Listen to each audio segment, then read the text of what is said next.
मध्य प्रदेश में 16वीं विधानसभा का गठन होने के साथ ही विधानसभा के शीतकालीन सत्र के तीसरे दिन एमपी के राज्यपाल मंगूभाई पटेल का पहला अभिभाषण हुआ, जिसमें मोदी की गारंटी वाले संकल्प पत्र 2023 की झलक दिखाई।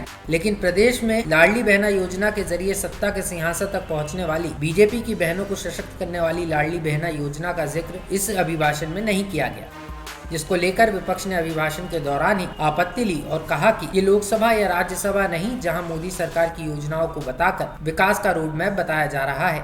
हालांकि विपक्ष की टोका टोकी के बीच ही राज्यपाल मंगूभाई पटेल ने नई सरकार के आगामी 5 साल के रोड मैप को सदन में पेश किया। मुख्यमंत्री राशन आपके ग्राम योजना, मुख्यमंत्री युवा अन्न ज्योति योजना, one nation one ration card योजना का लाभ प्रभावी ढंग से प्रदान किया जा रहा है।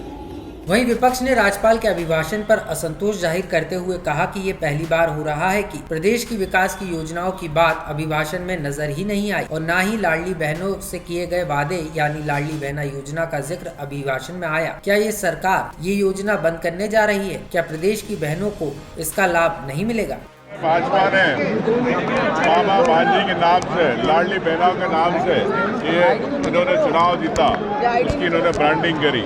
इस अभिभाषण में हमारी बहनें लाडली बहना गायब है। मैं कहना चाहता हूँ कि धान खरीदी को लेके जो है किसानों को आज आवश्यकता है वो अभिभाषण के अंदर नहीं है। तो ये प्रमुख मुद्दे हैं जो अपने प्रदेश के हैं। मैं चाहता हूं कि भाजपा सिर्फ सपनों का अभिभाषण दिया है और हमारी लाडली बहनों केवल केंद्र सरकार की बात, उनके सपने पूरे करने नहीं चाहते। विधानसभा के लिए चुने हुए जनप्रतिनिधि हम सबका भी अपमान है और जो मुख्यमंत्री और उप मुख्यमंत्री बने भाजपा के जो बड़े बड़े नेता है उनके लिए भी ये चैलेंज है। हमने इस बात को कहा था कि ये अभिभाषण मध्य प्रदेश की जनता के लिए मध्य प्रदेश की विधानसभा के सदन में पढ़ा जा रहा है, ये एमपी के लिए है या संसद के सदन में, ये संसद में पढ़ा जा रहा है।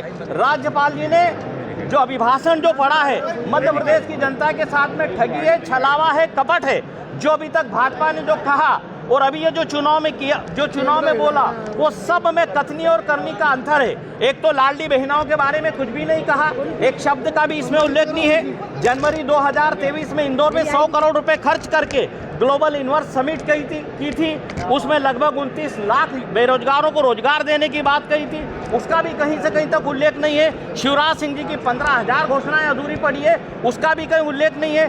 भर्ती परीक्षाओं में घोटाला हुआ है, जांच कमेटियां बनी है, उसका भी कहीं उल्लेख नहीं हुआ है। तो ये पूरा और पूरा जो है अभिभाषण जो है ये आंकड़ों का माया जाल है, प्रदेश की जनता को ठगने वाला ये अभिभाषण है। कल जब हम अपनी बात को कहेंगे हम पूरी तरह से इसका खुलासा कर देंगे। वहीं सत्ता पक्ष ने कांग्रेस के आरोपों को निराधार बताया। बीजेपी विधायक कैलाश विजयवर्गीय ने कहा कि केंद्र और राज्य सरकार मिलकर ही प्रदेश का विकास करती है। कई योजनाएं केंद्र द्वारा वित्त पोषित होती है, इसमें कुछ अलग नहीं है, न ही हम कोई योजना बंद करने वाले हैं। बीजेपी के संकल्प पत्र में जो भी वादे हैं उन्हें मोदी की गारंटी के साथ पूरा किया जाएगा। कोई भी योजना बंद नहीं होगी जो हमारे घोषणा पत्र के अंदर है। कुल मिलाकर नई सरकार के सामने विधानसभा चुनाव में जनता से किए गए वादों को पूरा करना एक चुनौती रहने वाला है। तो वहीं विपक्ष भी इस बार अच्छी तैयारी के साथ सरकार को उनके वादों को याद दिलाने की तैयारी में है।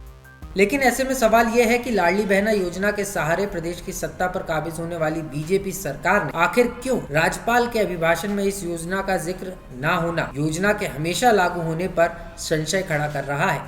लोकमत के लिए भोपाल से आकाश सेन की रिपोर्ट।